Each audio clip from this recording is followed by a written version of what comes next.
Welcome to another edition of the Roar of the Lions UK podcast, episode 359, Has Been Johnson. My name's Matthew Turner, alongside Ashley Soden, and hopefully soon to be joined by Anthony Fitzpatrick. Ash, how you doing, mate? Doing good. Obviously, it's nice to be talking on a Victory Monday for the first time in, like 9 months or so. Obviously, with everything's gone down in Lions land, but it's been good even if I had to watch it in the back of a Fiat 500 on the way back from flag finals on a really bad internet connection on a stream. But putting down a 50 burger on Mr. Benedict Johnson made everything all the sweeter. It is very nice to get one over a team in division, especially with the start that we had, just the tonic we needed. We're going to get into some news. We're going to get into that game and the rest of the week's games for telling you what we've got coming up for the rest of this week. But first, please do join our Discord channel. Great place to talk Lions football all week long. And the Tigers and the Pistons and all those good other Detroit teams if you're so inclined. Links in the live chat right now. There's also one in the podcast feed as well. College Football Podcast.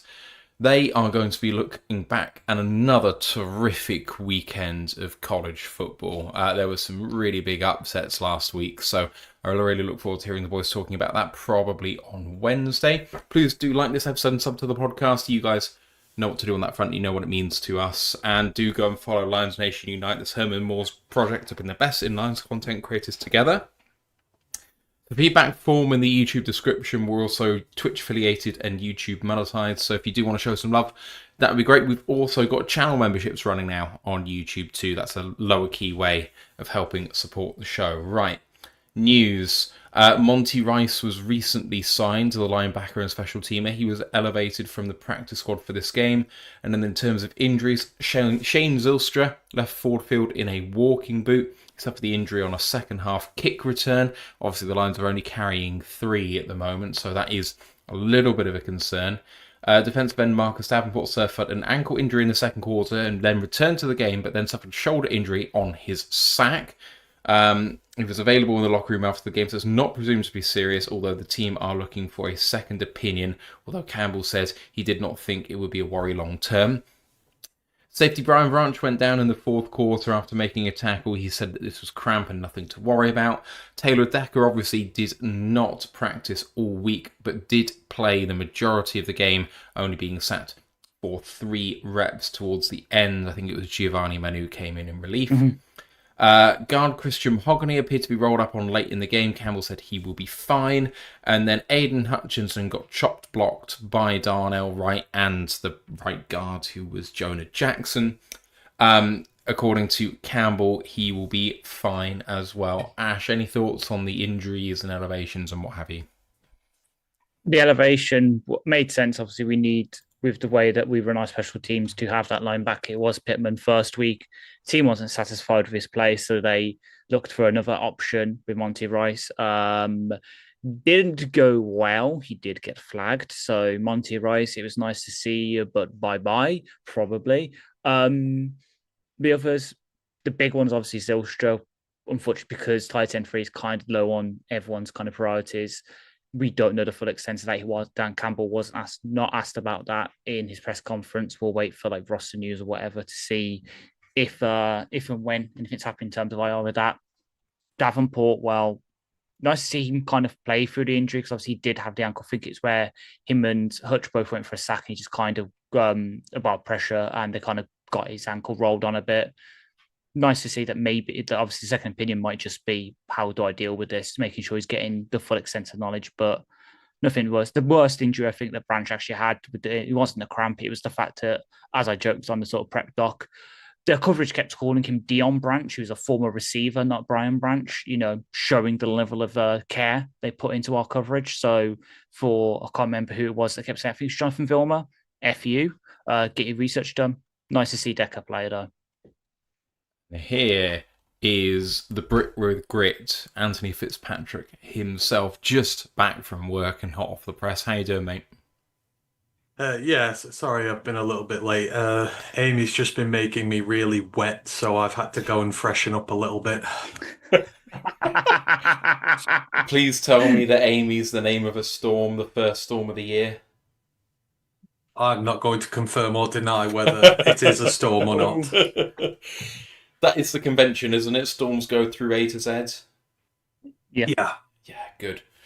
I felt like I had to translate, otherwise that was just sounding very dirty. Anyway. And this one is particularly angry, so it's apt. It's named after a lady. It makes it sound like a running joke we've had at work. We went to, are you aware of a chain of pizza and cider restaurants called Stable? No. The Stable. Excellent pizza, excellent cider. Highly recommend you go. There's quite a few outlets in this area of the country. I didn't know whether it had gone up north yet. They sell a 4-pint sharing drink. Doesn't matter what the cider is that you choose, but this 4-pint sharing thing is called a growler. So you can get a growler of Cornish Orchard or any cider that you would like.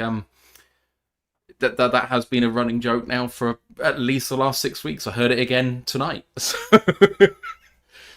Have you come to see my growler? No, I've just come to have half of it, actually. Sorry, I don't know why I'm devolving into that now, but there we go. You're the one that said we need to keep this brief. I know, I'm sorry. Chastising me for saying that Amy's making me wet, and then you go on to talk about growlers. Well done. I mean, yeah. Way to enforce your own rules. He's really not beating around the bush. Chaos! Hey! Well done, Ant. There are no rules. No rules exist. Ash, that's a terrible joke, mate. Oh God, what did he say? He said about beating around the bush with a growler. Oh dear Lord. Yes, quite. Right. Ball game. 52-21 Lions. Jared Goff with a very efficient performance, only threw the ball 28 times. He was 23 of 28 for 334 and 5 touchdowns, no picks. Williams was benched eventually, withdrawn from the game, shall we say. 19 of 30 for 207, 2 touchdowns and a pick. Rushing stats, the Lions weren't great up front, actually, for a while before breaking a few big. Jameer Gibbs, 12 for 94 and a touchdown. David Montgomery, 11 for 57 and a touchdown. For Chicago, they had good stats all day, actually. Swift, 12 for 63 and a touchdown. And Monongai, 7 for 21. Caleb was held to 5 for 27, which I do think was actually a decisive part of this game. Williams was not able to use his legs like he did last week in the receiving game. Amon-Ra St. Brown led the team with 9 catches on 11 targets for 115 yards and 3 touchdowns. J-Mo was 2 of 4 for 108 and a touchdown. And Brock Wright got the other receiving touchdowns, 3 of 3 for 28 and a touchdown. For Chicago, it was all Rome Odunze, 7 of 11 for 128 and 2 touchdowns. DJ Moore did do something, 5 of 6 for 46, but I have read pretty much everywhere that people are considering his play a give-up, that he does not want to be in Chicago anymore, and that he blatantly just didn't try for the majority of the game. Don't know if you saw that on tape, everyone out there, but that is a feeling coming out of Chicago. Chicago did have a turnover with the pick, which was by Kirby Joseph after he tried to throw it away. They also had a fumble lost by Swift, recovered by Campbell. That was forced by Brian Branch. There was also a pick taken away, which was Brian Branch hit to the head or neck area, which was debatable, which took one away from Terry and Arnold, which would have been his first. On defense, they have 4 sacks for the Lions. Hutchinson, Davenport, Al-Qadim Mohammed and Brian Branch. And 1 other TFL. That was also by Branch. The Bears didn't have any sacks. 4 TFLs, 1 by Dexter, 1 by Sewell, 1 by Stevenson, 1 by Tremaine Edmonds. Lions are pretty solid in both kick and punt returns, although Raymond did get laid out on one of them. Bates did miss a 55-yarder, but was otherwise perfect.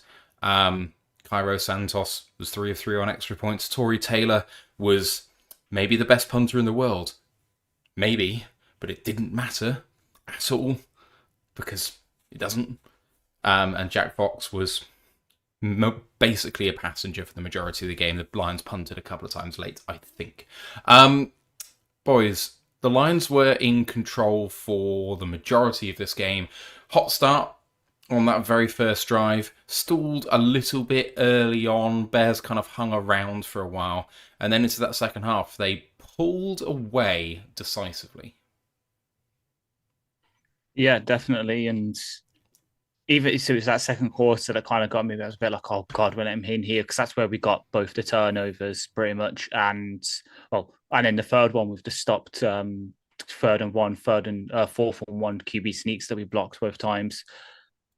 Only getting 7 points off that. I know it's one of the things we'll get to, but that was like we were kind of getting the ball, stalling out. Okay, now we have to try the field goal. Oh, we missed that. Next time, we were keeping it in, but yeah, as soon as we sort of got that momentous touchdown of finally getting the helping hand of the 10-second runoff rather than being victims of it, I think that broke the Bears. The fact that they thought they're going to the half, they were still keeping it close. They have to come back out. We score. I think that really knocked the wind out of their sails. And yeah, when they came out the second half, it's like they left their attitudes and souls back in the changing room, and we just put a beating down to the point where, yeah, Ben's getting that in his press conference after. Do you think that the Lions should have kicked a field goal on their fourth and short in the third quarter? And Ben was like, well, no, that's not what they do. We absolutely put a beating down on the Bears, and thank God. Yeah, this was very much a tale of, what we said it was going to be, these teams, these loser teams, they'll be frisky for a little bit when they start a game. Obviously, it's NFC North game, it's a rivalry, people are pumped, and for a little while, they'll play well. For you as the opponent, all you've got to do is ride out that initial wave of enthusiasm and, be in front. And you'll be fine. And we were, getting the score early helped. We never went behind at any point, which was great. When you're always playing from in front, it helps there. But, so we gave up the score right away. Then we had some turnovers, didn't take points off them. Their defense did pretty well to give them points. But then sort of the killer at the end of the half where we drove really quick in that last 2 minutes and kind of eradicated all the work they put into getting that score beforehand, thinking maybe they might have us after the half.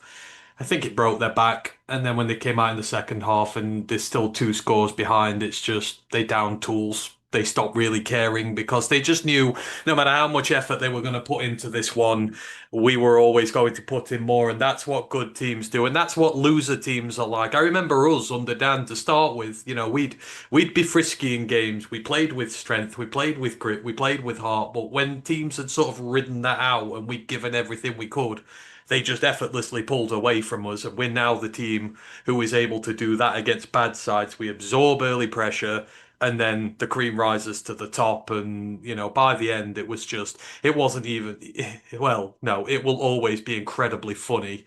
But there was just like a 0.0000001% part of me that felt a little bit sorry for them. That was it. But in terms of how I feel about the Bears, that's a lot. So, yeah, it was just pure domination, and their players were getting hurt.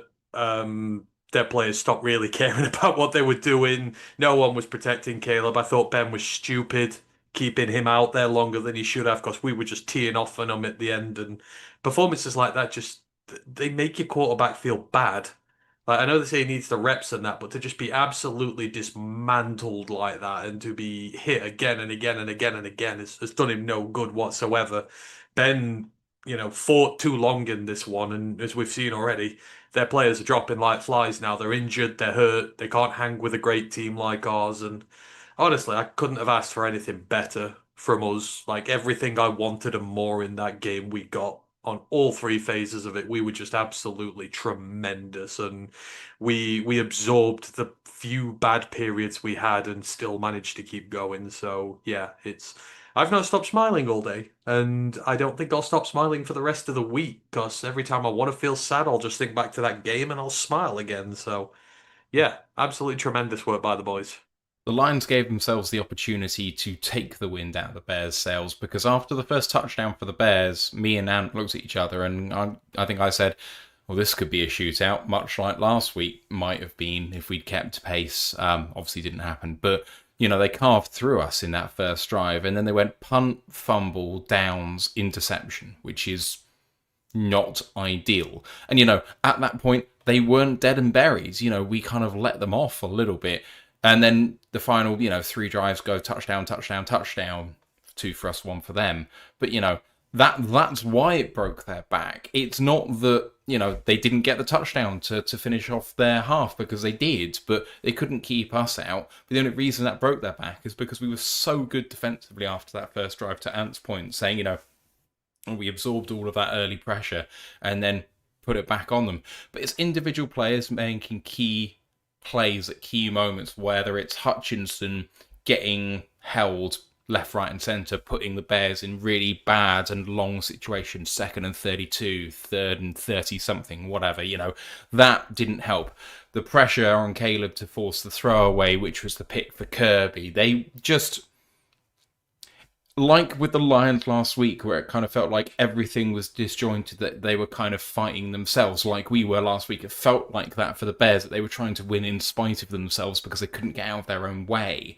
And that wasn't, it's not that individual players didn't have good games. I actually think for the Bears, that individual players for them actually had some really good games. Not like us last week, where pretty much to a man, everyone was kind of poor. So I think there's some redeeming features from this game for the Bears. But I think after that touchdown to end the half, they were dead. I don't think there was any coming back from that. Even though it was only 14 points when they had the ball. The 4-3 and out after that, just draw a line under the game. They might as well have waved the white flag. I still think they should introduce a coach's white flag. Have the red challenge flag and a white flag saying, I want to end the game, please. Mercy, mercy me. I said I wanted to be able to offer him 10-minute quarters, but that's the ultimate ritual humiliation in college football. So 10-minute quarters is how you go about making them feel bad. I missed it earlier when you talked. Who were the Bears lot saying down tools in this game? DJ Moore. Yeah, more, yeah. See, what is incredibly funny is the Bears. I think there's a curse on that Bears team. They need to stop. They need to stop saying out loud that ex-Chicago's Bears receiver is better than Amon-Ra St. Brown.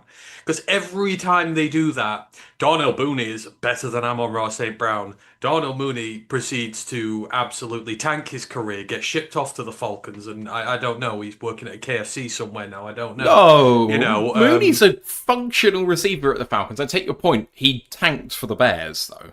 That's where we're at. You had Mooney there, and then you had DJ Moore is a better receiver than Amon-Ra St. Brown, despite the fact that, they similar stats over their careers. Amon-Ra actually had better stats over his career as well, despite Moore being a focal part of his offense and a supposed big number one on the outside, and he doesn't care. Goes all the way back to that play where he ran off not run protecting for Justin Fields.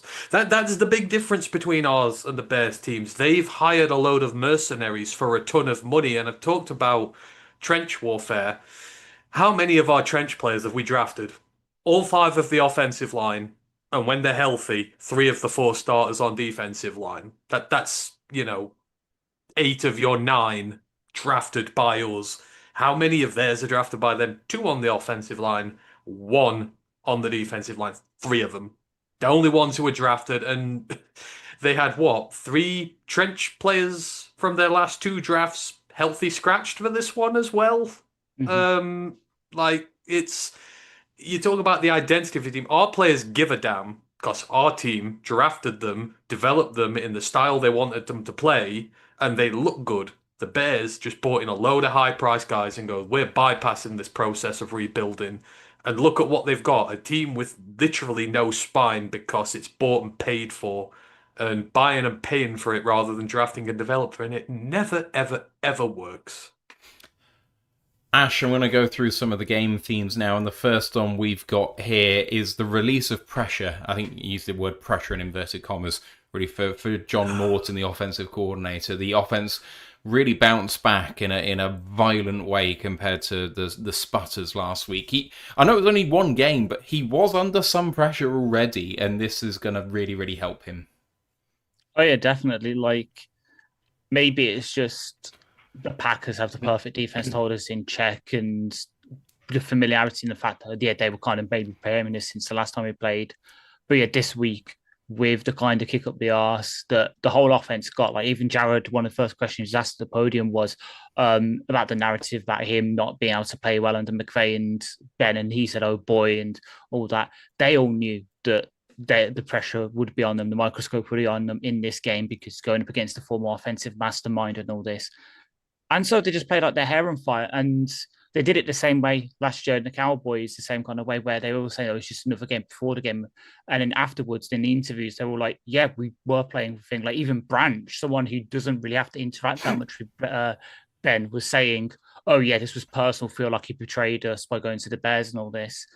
The team rallied, almost in a way, rallied around Morton, rallied around the sort of straw man of Ben to get this bounce back. And boy, did they, as you say, like, Goff was efficient. So many like records now. I think he's tied like the most amount of games with 150 yards, 5 pushing touchdowns, and 150 passer rating, and an 80% passing completion rate, 5 touchdowns, and all this. Most net yards per play we've ever had in a game. Tied Ben's record points total as well that we scored. But that number one spot is still 4 points off us. God damn it. It was just beautiful to watch. Even some of the sort of bad plays, like Gibbs, for example, the one where he had that run and he should have just stuck the first tackle instead of bouncing off. We were able to put ourselves behind the chains by some mis-execution and then just bounce back completely. Last week, we wouldn't. We'd had one negative play and that'd be the drive over. This week, the offense came out to play and hopefully, fingers crossed, it can continue next Monday and Monday Night Football because we're going to need to have this kind of offensive juggernaut performance to maybe keep pace with the Ravens. This shows we can. If we had anything like last week, I would be looking at that Baltimore game and going, right, okay, thank God it's on Monday night. Maybe I can just sleep through it. I'm actually excited to watch it now because I think we can keep up with Lamar, and it might be the game we always quote with Goff where it was against Mahomes back when Goff was with the Rams and it was like 56-52. That could be us next week against Lamar, and God, it'd be beautiful to watch. And we have talked about the need for a new pass rusher on this team, and also the need to really take advantage potentially of a bit of a weakness at offensive tackle for the Bears. And the team, very much did do that. There was pressure quite a lot on Caleb. He was running for his life a lot, and he also wasn't able to scramble particularly well. I think a lot was obviously called back for flags as well, where he did scramble effectively. But Wright and Braxton Jones had a bit of a terrible day, and there were sacks aplomb for, Hutch and Davenport and Al-Qadim Mohammed and one other whose name escapes me. I said it earlier. But, this was a bit of a rebound for that defensive line that was really stymied last week. It was better. I think we do have to keep this in context a little bit. For sure. Yeah. Because... No, I'm going to give them the credit. Absolutely, they did tremendously. Brian Branch was the other one. But in terms of, because obviously where the turnovers came from, was Branch forcing the fumble. 2 turnovers on downs against the run, which is great. We're famed for our run defending, and obviously we had the 1 turnover because of the pressure from Hutch. And you start piling on the sacks late when they're in obvious passing downs, and you are piling in on that line. But at the same point, you've got to go get them, and we went and got them. It is a good, solid start for us, but we've just got to be a bit more consistent on that. And the first few drives, when the Bears were scoring on us, we weren't doing so well with it. There were some of the familiar issues of the pass there in getting to him, and he was in some relatively clean pockets. And obviously, we can't be like that against the Ravens because the Ravens will absolutely rip us to shreds if we do that. So, good and bad. But at the same point, I'll give them the dues where they got it. It was much better. We manufactured a little bit more pressure on the day. Everybody was able to work their way in. Like Dan said, people have got to take advantage of Hutch taking up a lot of the pressure on that line, and they did. Make UM getting a sack, Daft getting a sack, all those guys. So, it was much better and provided opportunities for the secondary to make plays as well. But, it wasn't just in the pass rush where it was better. Obviously, Tyleek battered down 2 big passes with his bare paws. That's what you want. If you can't rush the pass, we say this every time you do tape on defensive tackles. The smart ones, the really good ones, know when their pass rush is up, the play is not over. Second thing you do is you watch the QB's eyes, see where he's looking, and get your big bare paws up on it. And one of them is obviously a turnover on downs, which is absolutely huge for us. So, pass rushing isn't the only commodity of a defensive line, and, they do all the other aspects of it really well. So, it was very positive to see, and just how relentless we were in the end. Like, that was what Lions football is. but we put ourselves in a position which was good for us to make things easier for our defensive line and to allow them to go and be a bit more free. Because I think last week it was, when you're behind, you're playing, you're having to force things a bit, and it just didn't look as good. But in this part, we were in front all the time.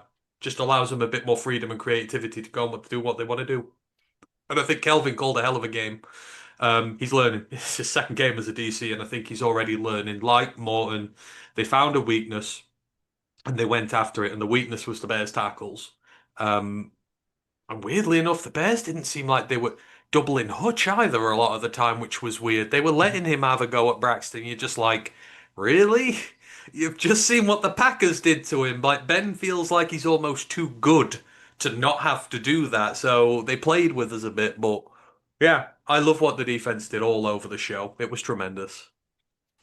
Just to pivot over, Ash, to the interior of the defensive line rather than the exterior of the defensive line.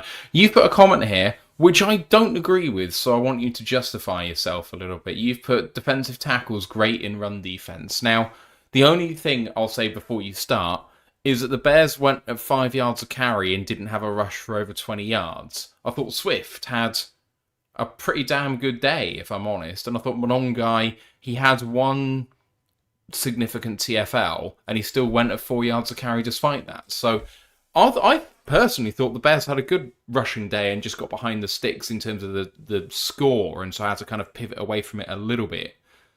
Why do you think that the Lions DCs had a really good day on run defense? Because most of those yards came when their backs bounced it to the outside. Plain and simple. The gap stuff that they ran, because again, Ben likes to do what we do. Quite a lot of stuff. There was one big run that Swift had that was between the tackles, shall we say, and that was on the 1st and 15. Yeah, linebacker missed the run fit. Yeah. Every other big run they had was when they bounced it outside the tackles. And I'm classing it here with the run defense. We kind of mentioned it earlier. The QB sneaks. That's one thing when I went back and watched it earlier. That's one thing I watched in particular, and we were so good on it that the resident Lions kind of hate inverted commas the Packers fan. Everyone kind of one sticks his head up at TFG football. Even tweeted the string of 3 plays where Tyler got his hand up on the 2nd down, and then the 3rd down and 4th down sneak where we just blew up the QB sneaks. There's a reason why Ben thought he could do it on the 3rd and 1. It's like, oh, come on, it's a QB sneak. Everyone. And number 1, they weren't expecting on the 3rd down. And number 2, like, it's such a good play. No one would be able to defend it. And we defended it twice. Like, I know PFF probably don't agree with me too much in terms of the run defense. Have the top run defenders as Branch, Stewart, and DJ Reed. But I think Reader, I think that Tyleek, and I think that Roy Lopez, who had a big bump in snaps this week, had pretty good days in the interior. It's just then the backs bounced it to the outside because the way our run fits were, they were just getting those holes between where our corners and the linebackers were. For the most part, great day by the IDL, in my opinion. If I can quickly pivot that to our rushing game. Like, the one thing I really criticized last week was the fact that we just didn't run outside the tackles at all. We just kept trying to thump through the middle all the time. In credit to Morton this time, he changed it. Gibbs, 7 rushes outside the left tackle, going at 40 yards, nearly 6 yards per carry. Monty, he has 4 rushes in the tackle or further outside, going at 7 yards and 9.5 yards per carry on average, moving it outside the tackles through our better offensive linemen and allowing the guards to get into space and not just holding them in the middle of the field, allowing them to get speed going, doing what they do best, pulling all the traps. It works so much better, and then it allows you to run up the middle a bit more frequently as well because it lightens that box. They're scared you're going to hit the out. It was Wright's touchdown. They hit him on the right tackle, then they hit him on the left tackle, and then they got the play action pass out to the tight end, and the Bears defense had no idea where the ball was going, and it was just constantly changing it up, moving the plays, and that's what he didn't do last week. There were just so many times to run up the middle, screen, and it just felt like this one they took advantage of the matchups as and where they came. So, let's get it outside the tackles more. We've got two. Monty's quick outside. Gibbs sure as hell is. Get these guys in space. Get our young interior linemen in space. Allow them a bit more freedom. It works. So from our point of view, I thought our play calling was so much better for the run game this week, and that's really what helped us.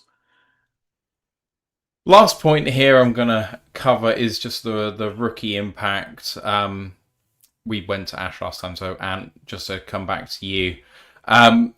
First, second, and third round picks for the Lions this year. Tyleek Williams, those two batted passes. PFF only has one. It was definitely two. I don't know what the fuck they're on about.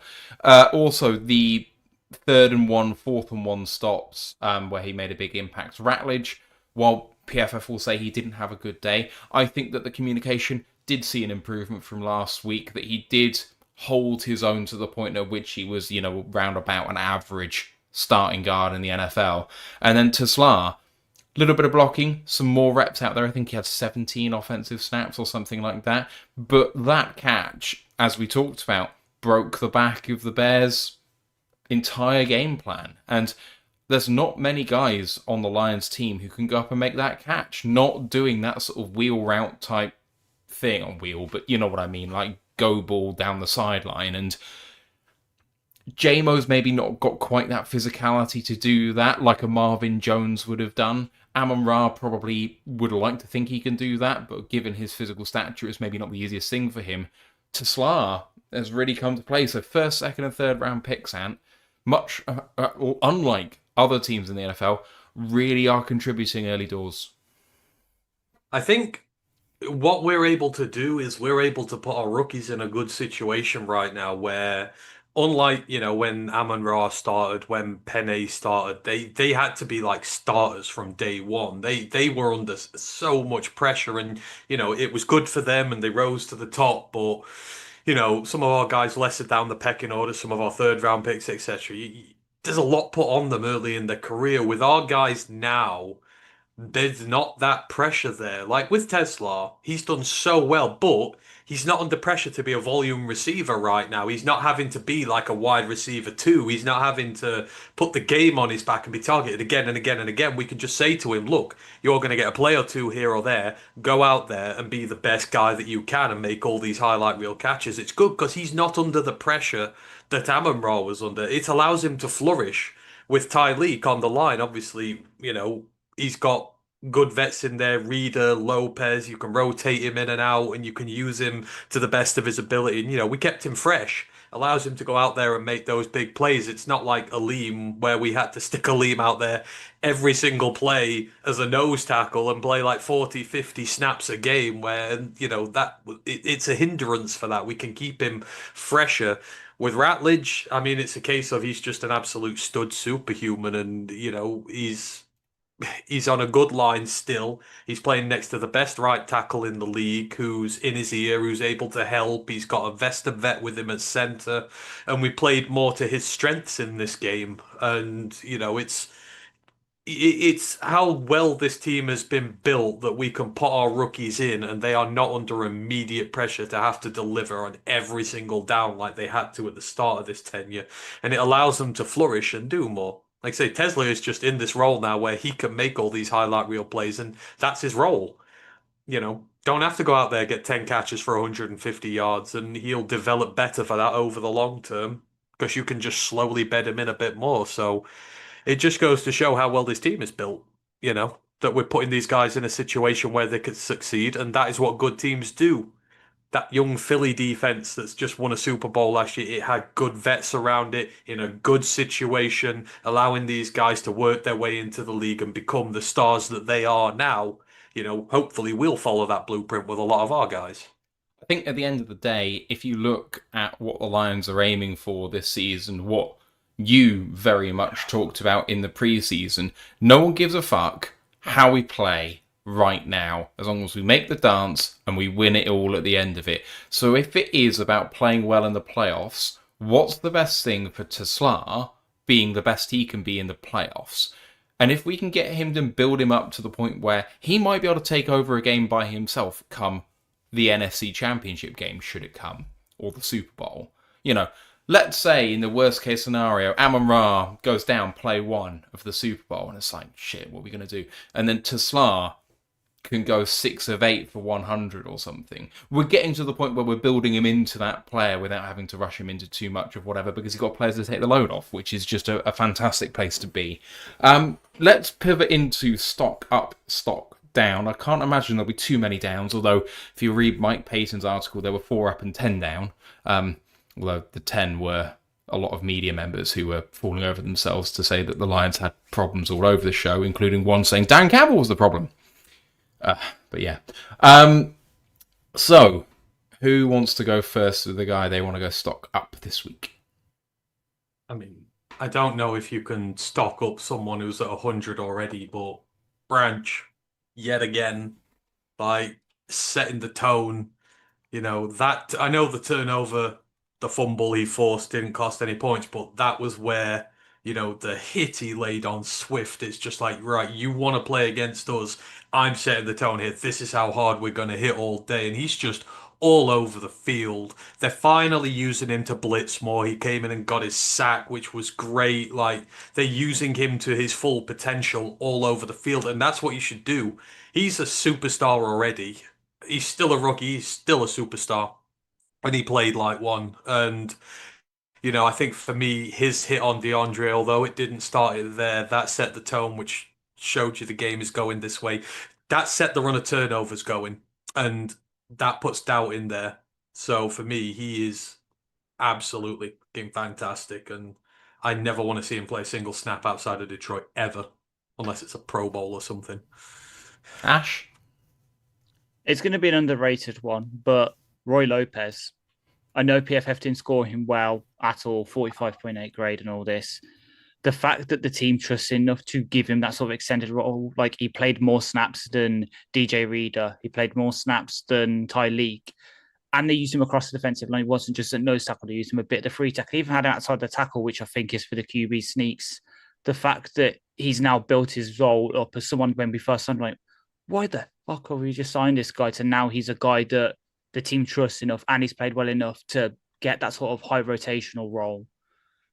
Long may that continue, because if we can have that kind of trust with him, it makes it easier for Tyleek. It means that when Aleem comes back, we really can play the matchup game with him and keep him fresh for the playoffs and make sure his development's like the best it can be. He's not having to play every single snap, as quite rightly mentioned with Aleem earlier.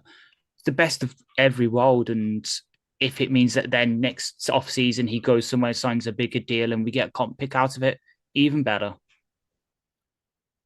My first one, I'm going to go for DJ Reed. I thought he was excellent in run fits. I thought he was competitive in coverage. I thought, to be honest, both of the starting corners we had really good games. Now, I think Arnold got beat on a crosser quite early, and then there was one other one he gave up, which was a bit of a longer play. But generally speaking, both in run defense, I think were very complimentary. Just had a much better day than last week against a really good receiving core. Like, DJ Moore might have given up. You have a look at what Rome Odunze did to us. I still think that they showed a big improvement on last week, so I really enjoyed what both did. I mean, he did get his ankles broken by Adunze for one of the touchdowns, but outside of that, he was really good. Fair. And do you want another? Oh, it's my guy Waymo. Waymerson Williams, the man. Like, they tried the shot with him early and they overdid it. Goff overcooked it, and by comparison, the quarterback should be involved in this conversation for stock up. But they went back to him again, and like he cooked that entire Chicago secondary. And like when you've got a guy like him who stretches the field, it's just a soul crusher. He had his big 62-yarder early on as well, which stretched the field. When he gets involved in a game, I think it almost tips the defense over the edge because just for fuck's sake, like they're not just beating us on crosses over the middle or stuff. Like he just cooked that entire secondary for that touchdown. That no one was in 5 yards of him, and Goff found him perfectly. And like that's what we've paid for with JMO, that ability to just be that game changer. And I know Amon-Ra had the fantastic day, but JMO just elevates us that bit more. And I love that. And I have a third, but I'll come back to it in a minute. All right, Ash, go. I'm going to be nice. I'm not stealing your offensive guy because you are the number one president of his fan club. I'm going to go for Grant Stewart. Did well on special teams, was off our first guy there, got an assisted tackle. And then when he came in on defense, when we had the backups in, it was kind of like, yep, just run the game down. He was pretty good as well there. Like, for again, showing that he's got the special teams value, though I still stand by what everyone else is saying. We need to get someone else to kick return. Hopefully, when Varkey's back off the hamstring injury, it's him and Sailors. But if we need to put him in for 10, 15 snaps because someone's got injured in the game at linebacker, it's not like we're trotting out the linebackers, we're trotting out for the Bills game. He can actually hold his own, which is good. My second guy is David Montgomery. Gibbs really struggled at the beginning of this game. Low-key was running into a bit of a brick wall. Our run game was suffering, and this is going to be a running theme with Gibbs. He needs a running mate. You can't let someone like David Montgomery go without replacing in kind, if ever that comes to it eventually. Because what Gibbs couldn't do, Monty really opened the door for the rest of the game, especially at a period in time, start of the second quarter throughout that into the end of the half. I know Gibbs did have a rushing touchdown off counter, but, oh no, it wasn't a touchdown, it was just a 10-yard gain. Anyway, Monty really kind of unlocked things for us and kept the chains moving at a time that we really, really needed it. So I think people forget just how good he is because he's almost eclipsed by Gibbs, but I think he's probably just as important to this team. And you had a third. I did, and special mention to this guy, one of the best players for the Lions all day.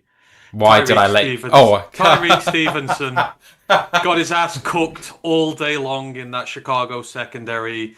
The big-ass penalty that he gave away to extend a drive for us when they had that big sack on Goff. Tyreek Stevenson was an absolutely tremendous player for the Detroit Lions, and long may he continue to be on that Bears side, just like destroying his own team from within. We call him our secret agent on that team, but yeah, his ass got cooked all day long. I think there was one where JMO stiff-armed him on one. It was just like, oh my God, this is so funny. I don't know why they continue to employ him there. He is one of the worst cornerbacks in this league, and that takes some beating. But thank you, Tyreek Stevenson. We appreciate you all over here in Detroit, you useless lump.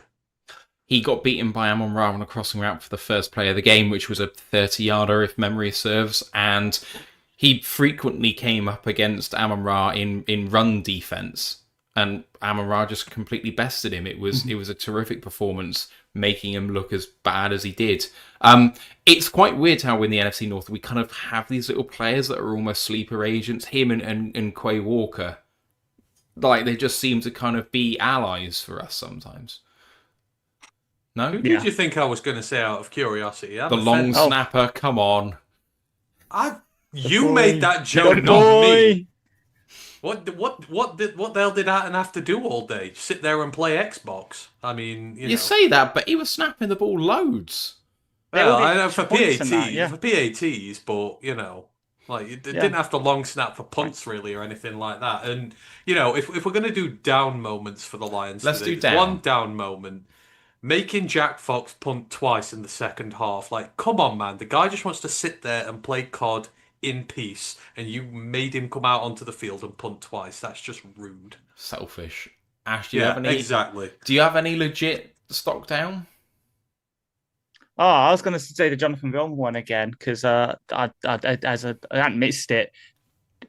Dion Branch? He's not a receiver. Come on. I might start calling him Dion Branch. He's going to go into the Hall of Fame. We may as well just merge his name with one of the best cornerbacks of all time. But it is funny. True, fine. A legit down, and it's for one play. Jack Campbell on Ndunze's first touchdown. It was terrible. I watched that back again. I can't believe how bad it is. If you want to see a live recreating that, go into my TikTok. There is a very funny picture of me at flag finals last year of me doing the Jack Campbell. Let's put it that way, because the coverage ability, none. I was watching it on the thing. I was like, Campbell, come on, see him in the cross. I was like, and then it's like, fuck. at least my flag coach will be happy because I did say he was asking me about fantasy during one of the breaks. I was like, maybe play a Dunze over Stefan Diggs because he might have the chance to get a couple of big plays. He might go unnoticed.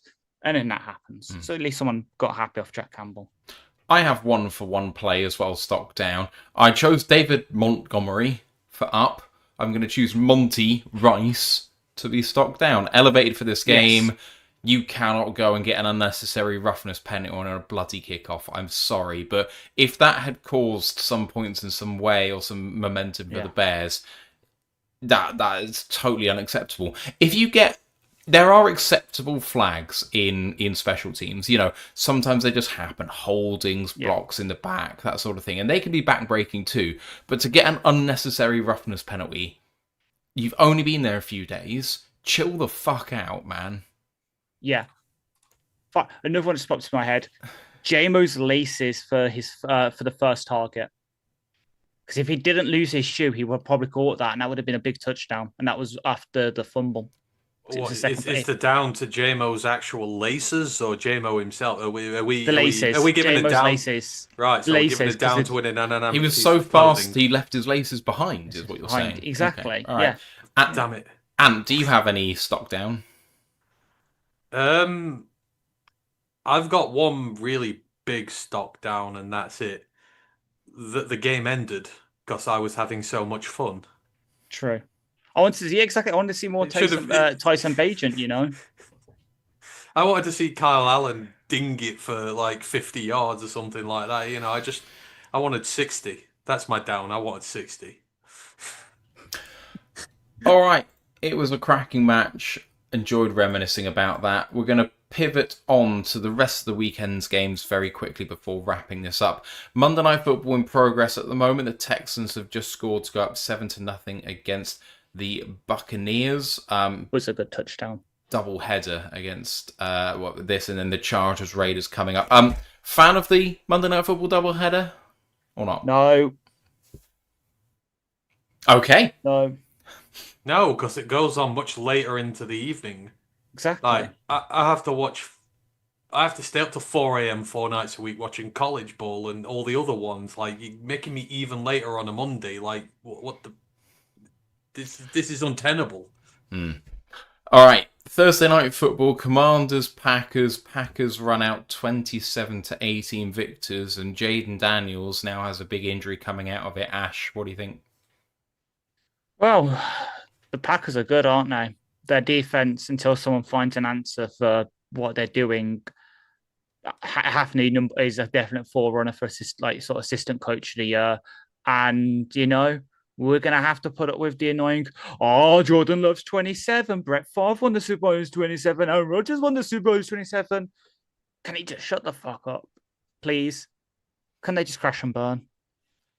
And for you, we've got Jags at Bengals. Bengals running out 31-27 victors, but no one cares because it looks like Joe Burrow could be done for the season. They're 2-0, but who gives a shit? They're done. Yeah, you lose your starting quarterback, your season's over, and, you know, if you're playing anybody else, except maybe the Browns, you probably lose that one. The Jags maybe shouldn't have been in a position to lose this to start with. You thought maybe they were going to pull it off, but, I mean, when are the Bengals going to learn? They do have a generational quarterback. Note, Chicago fans, he's what generational is. And he's going the way, I said this in Discord, he's going the way of Andrew Luck.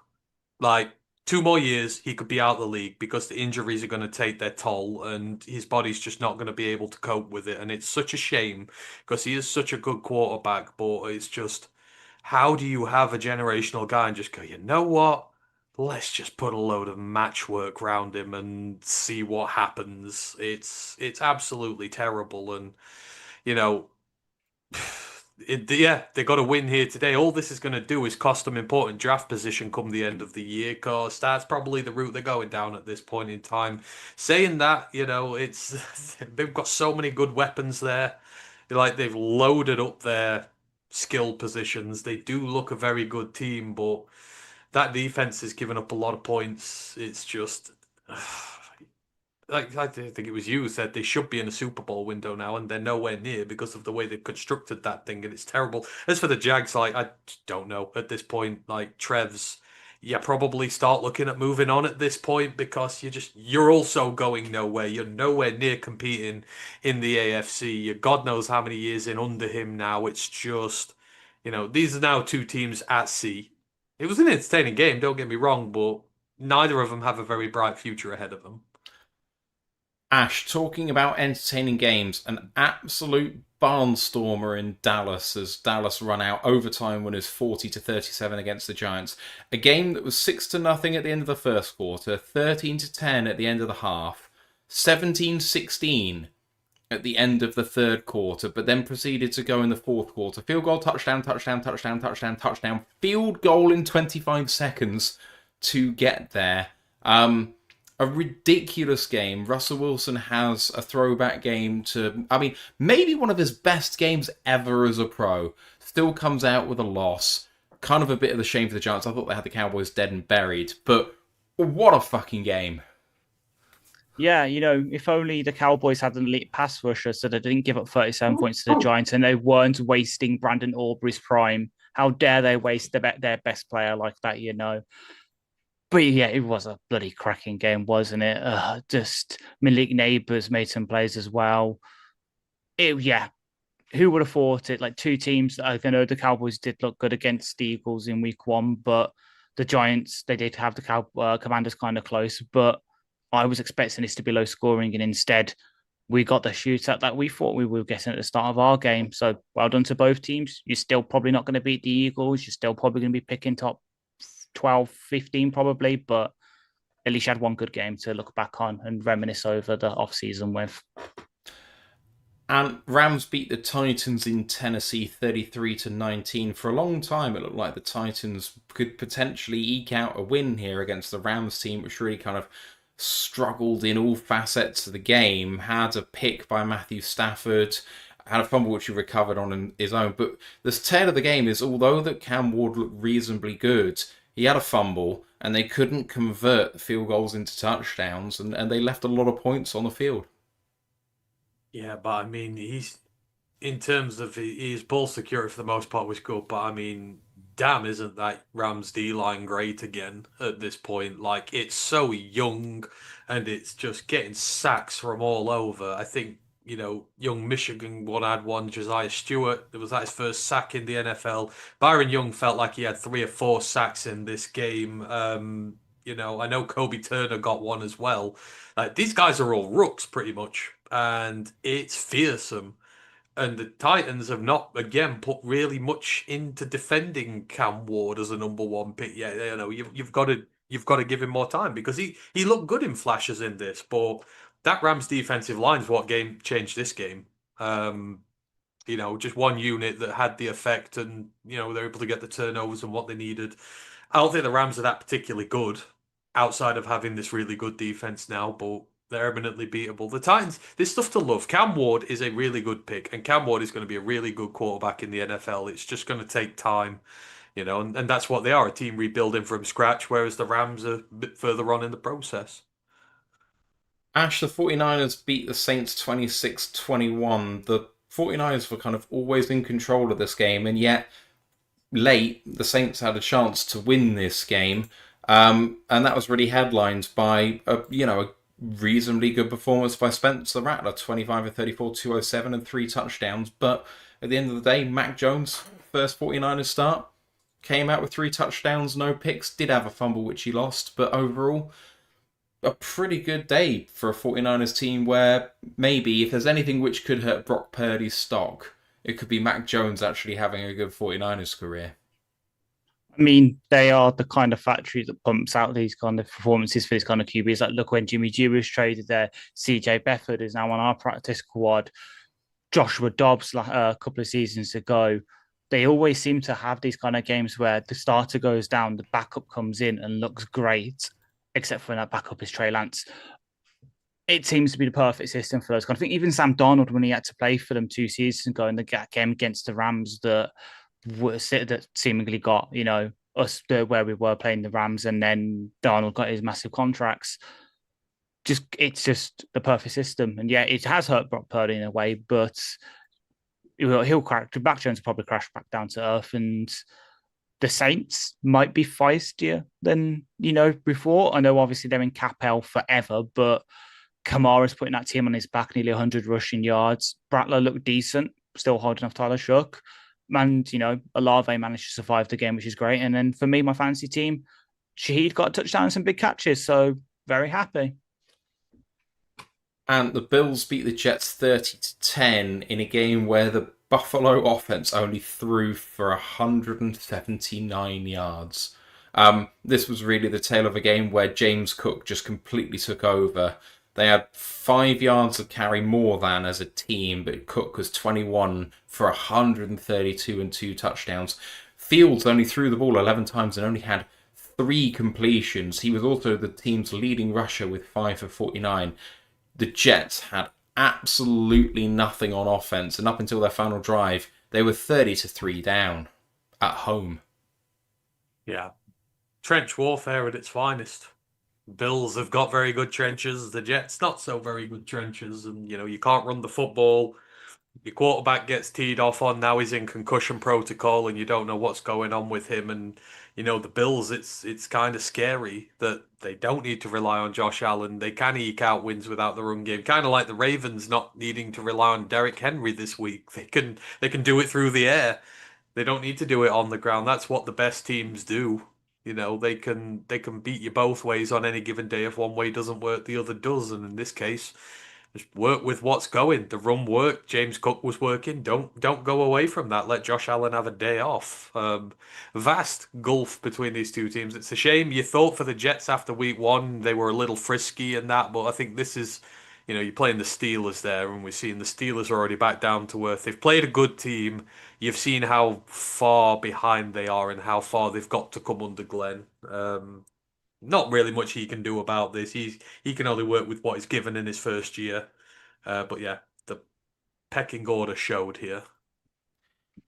Ash reminds me that I missed a game. Sorry about that. Patriots beat the Dolphins 33-27. Drake May gets a victory over a hapless Dolphins team, and Tua looked better than he did last week. I mean, 26-32, 315, 2 touchdowns, 1 pick is no stat line to sniff at. But Drake May, 19-23, 230, 2 touchdowns, no picks. And I think Ramondre Stevenson led the team in rushing and receiving for the New England Patriots. He had a 55-yard catch. I'm sorry, Miami. I don't want to hammer you too much when we have a fan of your team in the chat at the moment. Yes, he does. But you cannot let Ramondre Stevenson make a 55-yard reception. And this wasn't a dump off to a running back that he then took for loads of yak. He legitimately ran a proper route, bested a man in coverage, and then turned upfield for some more yak. This was embarrassing for the Dolphins. Yeah, and you didn't even mention the best bit. Special teams. When you have a punt return touchdown followed immediately by a kick return touchdown. This was other than one game that we'll discuss later, this was the special teams game, and I loved it. Drake May looked great as well, which we all know I loved as well. My only downside for the Pats is I know Gibson got the kick return touchdown. They need to give his touches to Travion Henderson. They need to have that two-headed monster with Stevenson and Henderson, and they'll be great. They'll be set on offense then. The offensive weapons they've got around it. Diggs will eventually, come into his own. Austin Hooper's a good tight end. Keyshawn Bootie's come out of nowhere now to be a good receiver again. He's getting back to his LSU form. And then you've got Demario Douglas and Matt Collins who can mix in on sort of the other receiver position. They might just get a couple more pieces on defense for able to play around. Get maybe 1 or 2 more offensive linemen to just finish up the protection for May. And they could be, not to the heights of Brady Belichick, but they could be back to being contenders in the AFC again, which is scary. As for the Dolphins, Tua did look better, but he still wasn't throwing accurate enough for Tyreek Hill. If you saw the pacey fit fucking throw after one of the throws, which I'd argue is 50% Tua, 50% Tyreek dropping the ball. Poor A-Chain as well. Are we not going to talk about the Gandhi level of wisdom shown by Mike McDaniel afterwards as well? There was one of the quotes of all time. Yeah, exactly. You can't win a game if you lose it, or something to that Yeah. degree. The way to win games is not to lose them, or something like Yes. that. Yeah. I think, yeah. We need to get that in a quote on a t-shirt. He is just waiting for his P60, isn't it? It's P45. P45. And can I just ask for a little bit of an apology from Grandizer here? Because he was really mean to me when I said this Miami team was going to be bad this year after we absolutely trounced them in joint practice as well. You got the Bills next, so yeah. Good luck with that. Your AFC West season's already your season's already over in conference because you lost to the Bills and the Patriots. Like, you look a bad team, you look completely disorganized, and your coach is saying the way to win games is to not lose them. That is Matt Patricia level stuff we're at here. The end is nigh. I do not think this is going to maybe put the dagger in the hearts of Dolphins fans. I don't think McDaniels is Adam Gase. I don't think this is this level of capitulation. I look at the Dolphins and I still see them trying. They're just not good enough. I think that this really falls more at the feet of the general manager than it does the head coach. Now, I think both should go, but I think the GM has done a poor job overall.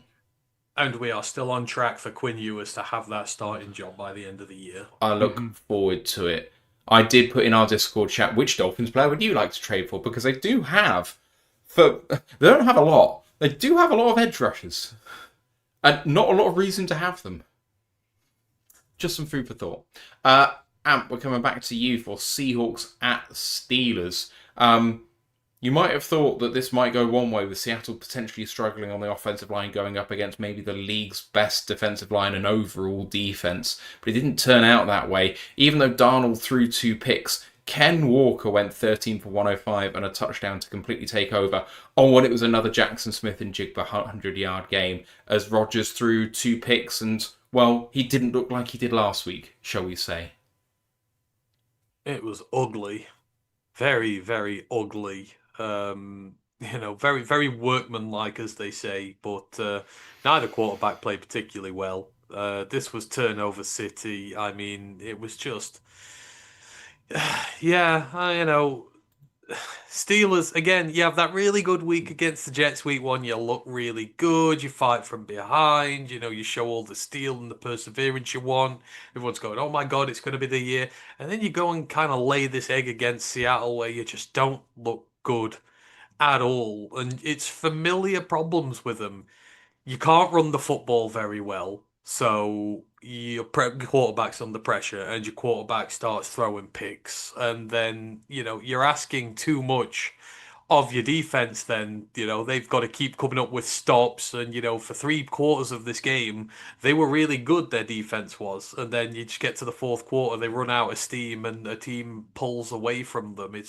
This is just rinse and repeat Steelers football from the last 6, 7, 8 years. And again, it's definition of his insanity stuff at this point. What is Mike Tomlin doing there? Why are they accepting this? I can't remember the last time the Steelers had a good run game. I can't remember the last time their offense was balanced in any way, shape, or form. And it's not fair on all those defenders who bust their ass off for a full game and then end up losing by 2 or 3 scores just because, they're absolutely worn out and the offense has done nothing. Rodgers looks like he's 40 years old now. He can't take a game on his back and win it on his own anymore. He needs help, and they've not got it. It's going to be another 6, 7 win season for them. They're going to pick at like 10 to 15 in the draft, not get a game changer, and they're just going to continue to let Mike Tomlin live off the memories of a Super Bowl that was so long ago. I had hair back then. It's sad to see because I really want to see him do well. And they don't even know the rules. They don't even this is the other special teams thing. Why did they not teach their players that if the ball bounces in the landing zone, you've got to get your hands on it and try and return it? It doesn't matter if it then bounces to thing. It's not a touchback, it's in play. George Helani, Boise State legend. Well done for your special teams play. Ash, Browns at Ravens. Ravens win 41-17 in a game where even when you have Lamar Jackson and Derrick Henry, you go at just over 2 yards per carry for Baltimore. But it didn't matter because Lamar went 19 of 29 for 225 and 4 touchdowns. And then the defense took over. They recovered a fumble, they had an interception, and generally just held the Browns to pretty much nothing all day. But what the Ravens did do, Ash, I don't know if you know this stat, but all four of Lamar Jackson's touchdown passes went to over 10 yards downfield. Since the start of last season, Lamar has thrown 32 touchdowns over 10 air yards. That is 10 more than anyone else in the league. Joe Burrow has 22, Lamar has 32. We've seen Lamar go from a rushing quarterback who has some arm upside to maybe one of the best arms throwing downfield in the NFL, as well as those legs. He has totally changed the game. Yeah, it's credit to the team for bringing in Todd Monken, obviously the former Georgia OC, to help him do that. Like they've tried doing it on over there, like Greg Roman, who's now with back with Harbaugh, and he's with Justin Herbert down in Los Angeles. They've worked it out. They've finally got him a consistent weapon who he knows he can trust with. And it's one of my ACC guys, Zay Flowers, who again had a kind of quiet day by most of his terms, only 7 catches on 11 targets, 25 yards, but he did enough. DeAndre Hopkins, 2 catches for 64. It was very efficient. He spread the ball around, and yeah, while the Browns just sold out for the run, they tried to beat him that way. It didn't work.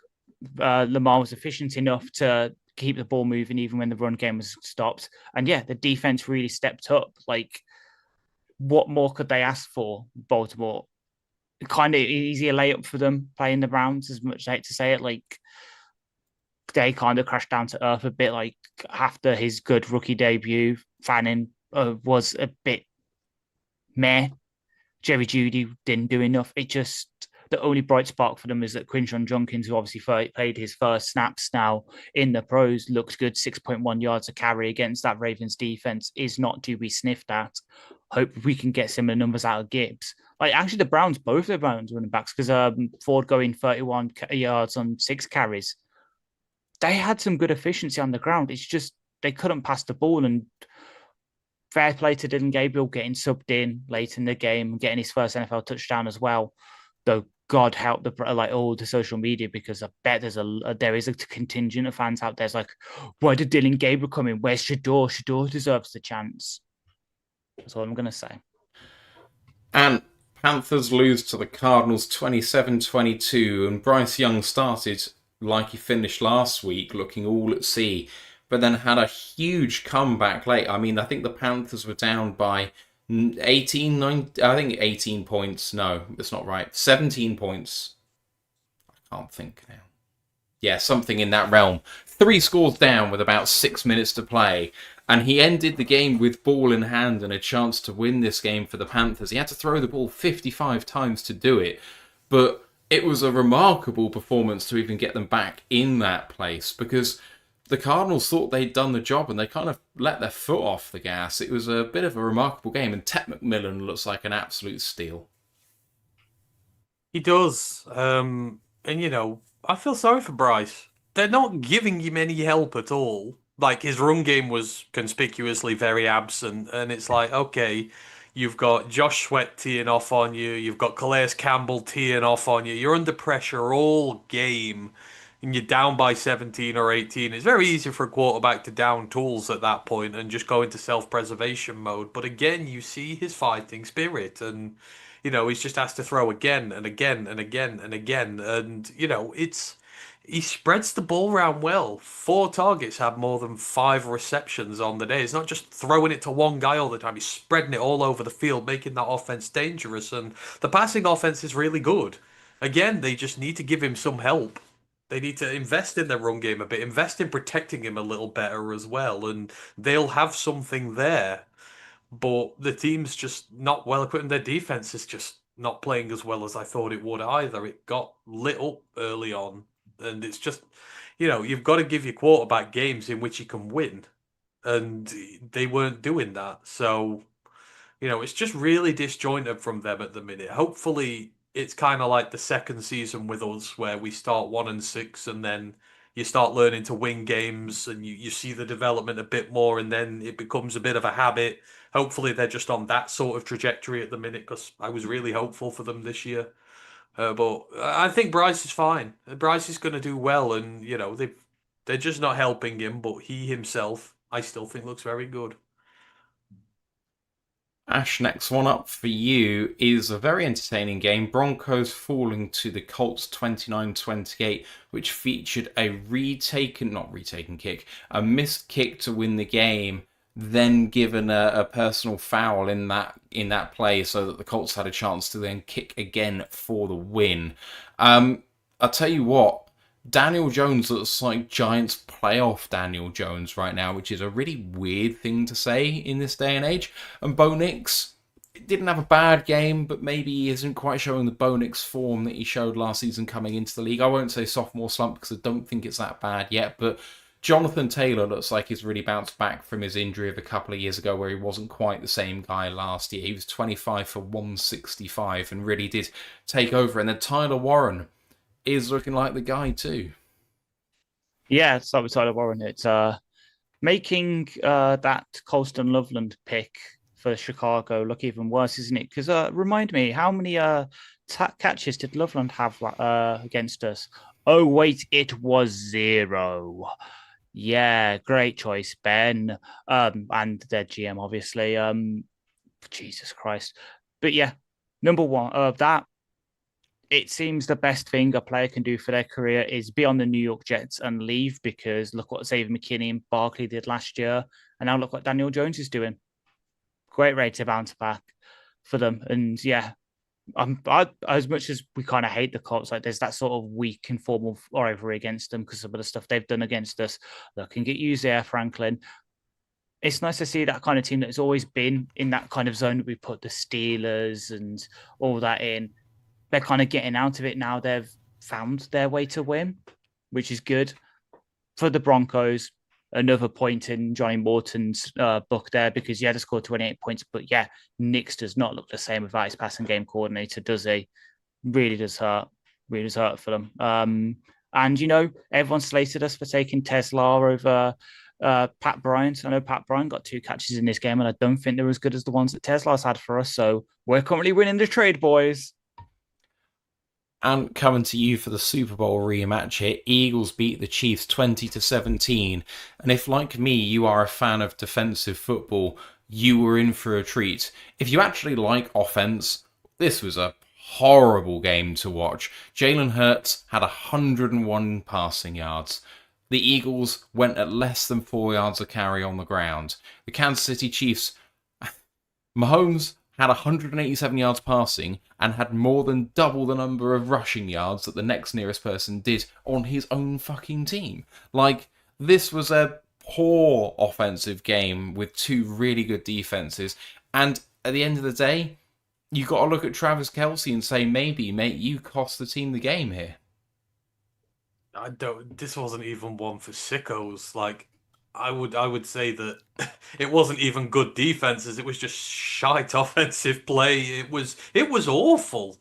It was truly awful considering the caliber of those 2 teams, and it never really got going. Like, it's a low scorer, but it just didn't have any urgency in it. It was ugly. It was horrible to watch.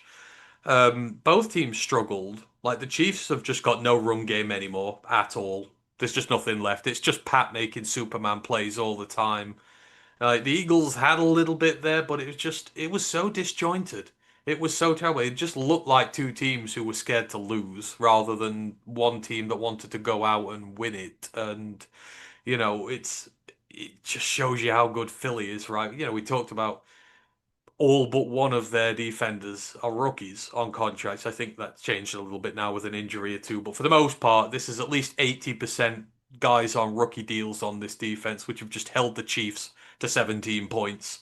And it's just scary how good they are. And, we saw a real life reenactment of, Brutus stabbing Julius Caesar in the back. The refs stabbed the Chiefs in the back for the first time in what feels like a decade, and the Chiefs fans are all upset now. And you're like, well, you've had 10 years of that, so man up, suck it in. It happens because of that false start that didn't get called. So it's kind of fun to see, Judas, get stabbed in the back in real time. But yeah, it was ugly. Even as a sicko, I didn't enjoy it. It transcended sickery.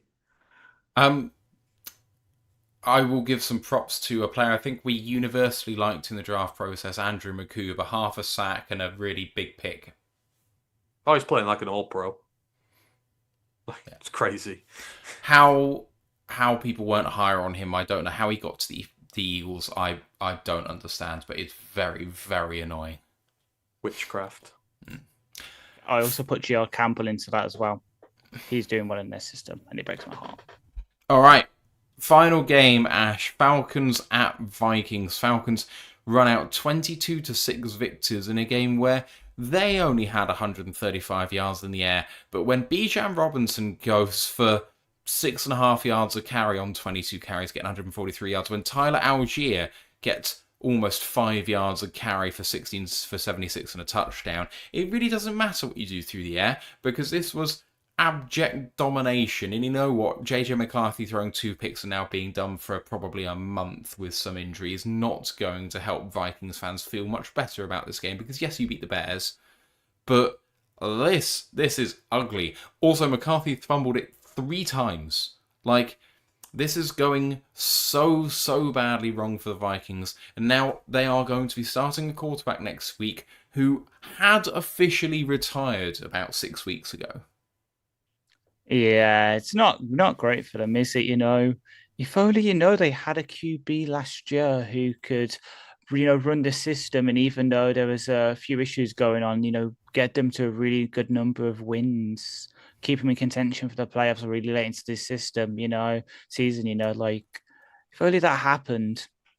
It's like, I know the stuff about DJ Moore. There's another player in the division who's given up on his team. If you saw some of the route running and the blocks from TJ Hawkinson, is he now going to demand a trade to a divisional rival again? Is he now going to go to the Packers and try and join their their tight end room because he got pissed off with Kevin O'Connell and JJ McCarthy?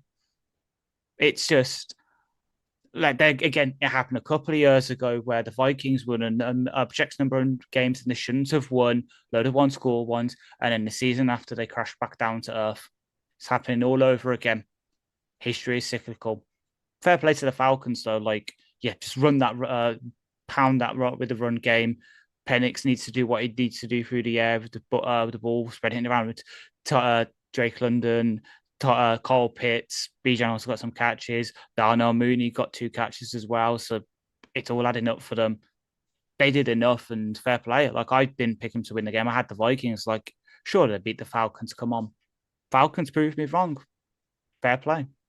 TJ can keep his ass in Minnesota. Me and Tucker Craft have got a good thing going in fantasy football. Stay where you are, TJ. I've got a very quick fix for Minnesota. What you do, trade for Blake Corum, let Blake Corum do all the work, and then JJ McCarthy can steal his aura and look like a serviceable quarterback. That's what you do. Because JJ McCarthy's wank. He's had one good quarter in 8. Matt is finally outweighed on the JJ McCarthy debate. It was all Blake Corum, and he was simply stealing his aura. So just trade for Blake Corum, because Blake Corum's looking pretty decent for the Rams right now. Give them a second, bring him to town, and then JJ McCarthy will look better, because he's got someone to do the work for him. He had no one to do the work for him in this, and he looked useless. Boys, any final thoughts on the Lions game or anything else this weekend before we sign off? Fuck the Bears. Those are my thoughts. That. And Ben Johnson. Mm-hmm. All right. College football podcast coming up later on this week, and we didn't speak about it earlier on as you were coming on, but another cracking weekend of college football just gone. Plenty of upsets to talk about. Yeah. Notre Dame's season's over, is already done, which is really fun. NC State, one of the best teams in college football, which is also fun. Yeah, Death to Clemson. This was death to Clemson as well. Two I firings already as well. 2 firings. Yeah, I felt Ryan's joy when it happened. Ryan predicted Georgia Tech gonna win that Clemson game. When I was watching it at work, I saw the field goal going. And I'm like, he's gonna be cheering like mad right now. He's gonna bask in that one for a while. So, oh god, yeah, it was absolutely fantastic. I've even started looking through for these games. I didn't even realize Texas A&M had won the other day. So I was like, oh my god. They've put their big boy pants on. This is fun. Notre Dame season's already dead. Like, it's week 3. This is how quick your season can be over. So, yeah, we have a ton of good stuff to talk about. Ton of. The main show is going to be back on Thursday afternoon. We're going to be previewing Baltimore's Monday Night Football. I am then going on vacation for a little while, so the boys are going to be picking it up in my absence. I think there will be a Monday Night Football stream, but I think we're going to see where things go with work and stuff like that. But we will not be going anywhere, and you can follow us on our socials on Roar the Lions UK on YouTube, Twitch, Facebook, Instagram, Twitter, and TikTok, and the group for Worldwide Fans on Facebook is Detroit Lions Fans UK One Pride Worldwide. Some really good videos and photos of some of the guys from this side of the pond going to Ford Field for the Bears game. If you want to see stuff like that, do go and follow that group. And you can follow the website rotluk.com, where you can find Ash's preview articles for the upcoming games that the Lions have, which is really good value. Just remains for me to thank Ant and Ash for doing this for me. To all of you for listening, the Lions are back to 500, and they're walking into Lamar Jackson and the Baltimore Ravens. Yikes. Let's go, Lions. One Pride. One Pride. Recording stopped.